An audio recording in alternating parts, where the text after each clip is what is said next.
As the Christmas is around the corner, it's very important to have the Christ being alive. If there is no Christ, there is no Christmas. Maybe Jesus could become the medium of that Christ. But if the Christ goes missing, Jesus has no value. So who is important here? Is it the Christ or the Jesus? The one who resides within you is real. No matter what faces that you see around you, any facet of manifestation is of no importance if it is not imbued with that consciousness that you are. So anything that is outside of you is only the consciousness that is your being, that is in you right here. As you could witness the Christ in you, the consciousness within you, you can see everything. But if that Christ goes missing, even if Jesus comes here, you can't recognize him. Even if he wants to come into your life and help you, you won't be available. It's important that you make yourself available. Would you like to make yourself available? How far can you travel to make yourself available to your own self?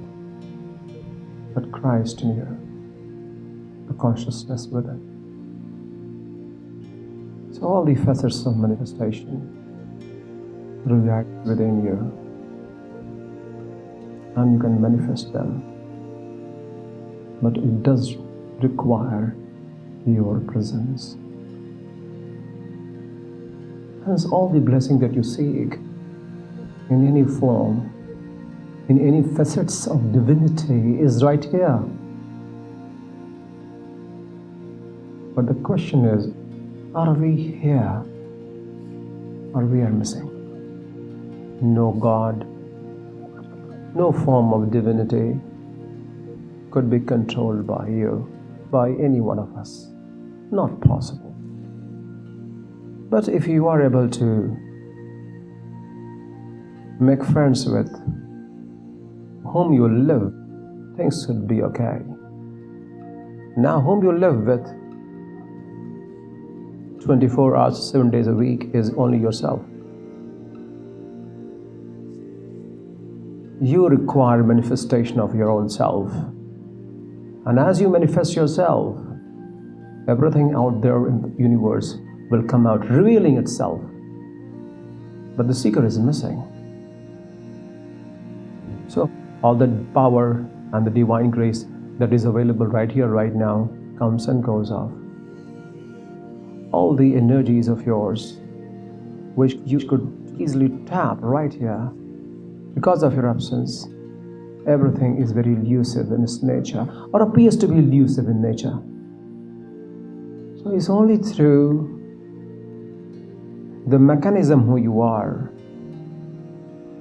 you can turn things around for yourself. And for that, you just have to make yourself available to grace. It follows you everywhere. Wherever you go, even in your tragedies, it follows you. Even in your most debilitating times, it follows you. You are blessed at times in the form of misery because of grace. There is a grace. There is a grace here that you are available right here, right now. But how awakened you are, how conscious you are to receive that is or could be a question mark. So anything that comes along as it seems rather too surmounting or too difficult to overcome, something which seems totally abstract, it frightens us because its unknown zone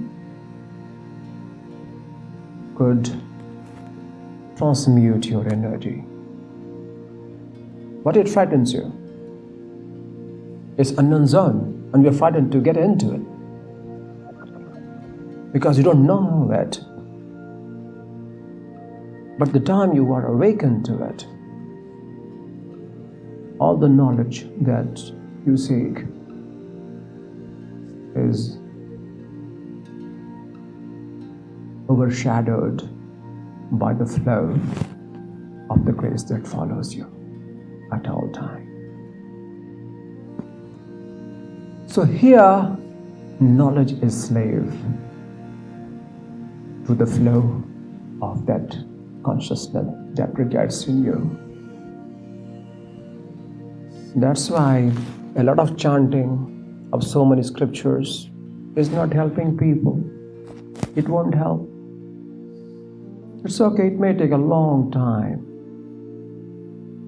to read, and that reading to turn itself into understanding, and that understanding turning into some wisdom and some higher degree of frequency with which we can attune to at all times and be at the grace.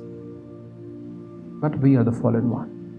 The book has profound messages, but only if we are available to understanding of it. The holiness is intact as it is, the way it is.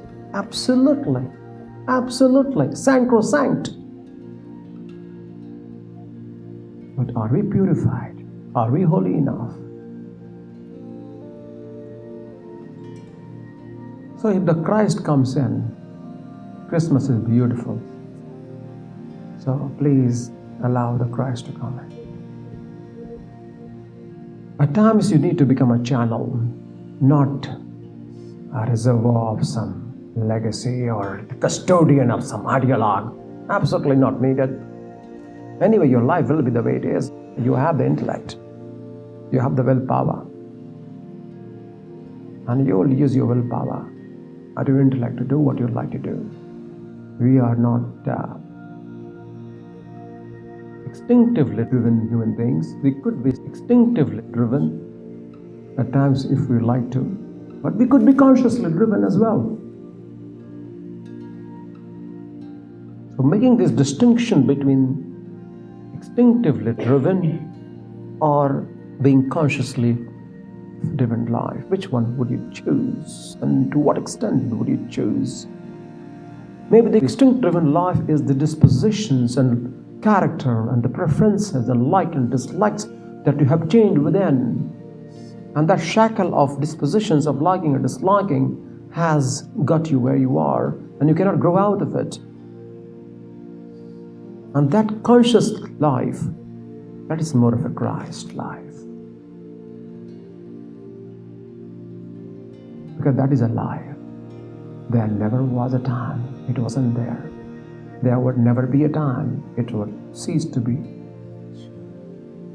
It would always be there as eternal. The phases of it will change over the period of time. Someone came 3,000, 5,000, 6,000 years ago, and the faces of it will keep changing. But that consciousness, that who you are, which permeates into every thickened layer of this existence in this universe, has always been, is, and will be. So what we are seeking right now, and how we can turn everything around for ourselves. It testifies the Christ in you, the consciousness within you. But most of them are not able to understand this concept because of their blame game and situation and victimhood or justification of their own words. That person demeaned me, did something wrong to me. Becoming superior by belittling someone, something like that. Victimhood, oh, something, this happened to me. That to me, if that turns for me, life will be bliss. The Christ will come alive. If you could travel from to me to for me, that is the journey. From very contracted version of yourself, vision of yourself, to the most expanded awareness of the consciousness that is you, where you no longer carry the baggage of your knowledge. You can use as a reference point what I know in Holy Scriptures, can use as a reference point, as a guide, not as a life itself. What about this life as you are breathing in? Who is guiding you? Who is making your path? Who is leading you at this point in time? So all the blessing that you seek, anything that is there, that is right outside of you, is absolutely mirage. That would never come manifesting itself to you. So no matter where you go, how far you go, to seek something outside of you will not give you the clear picture, because you are that picture anyway. But once you start seeking within the one who you are, everything as it is will come out, revealing itself. If any shrine or temple or any place of worship or church does equip you with that mechanism through which you could be revealed, it is a fantastic place to go, and you should go there for sure, 100%. If it is not, then first we have to mold ourselves in such a way that we become a very good company to be with. Maybe we don't have a good company, and that is us. Maybe the whole world is relegated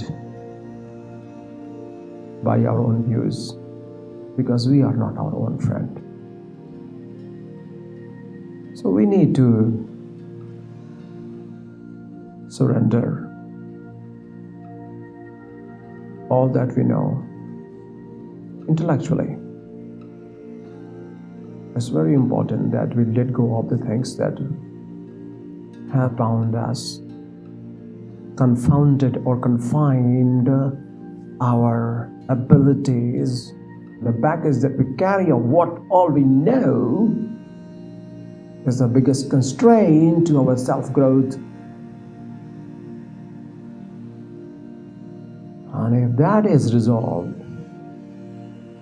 a new beginning could happen in your life. It doesn't matter which faces the divine used to convey the message to you.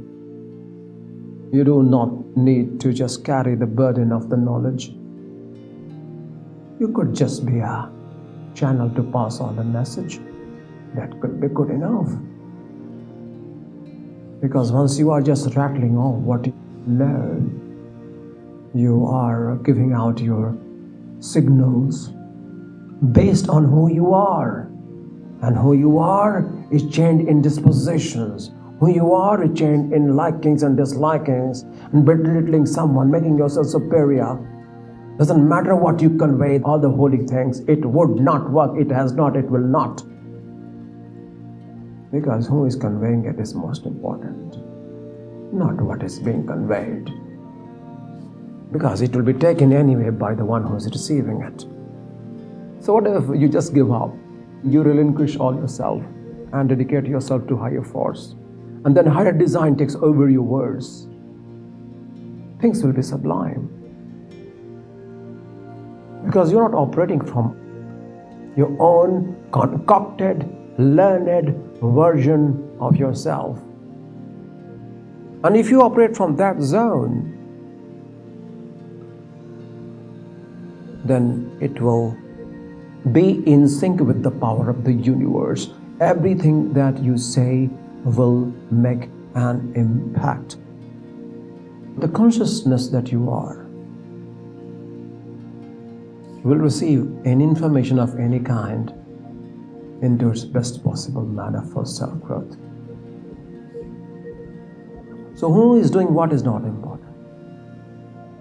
Whom am I right now, and what is my level of consciousness at which I am attuned to is the most sublime and the most important.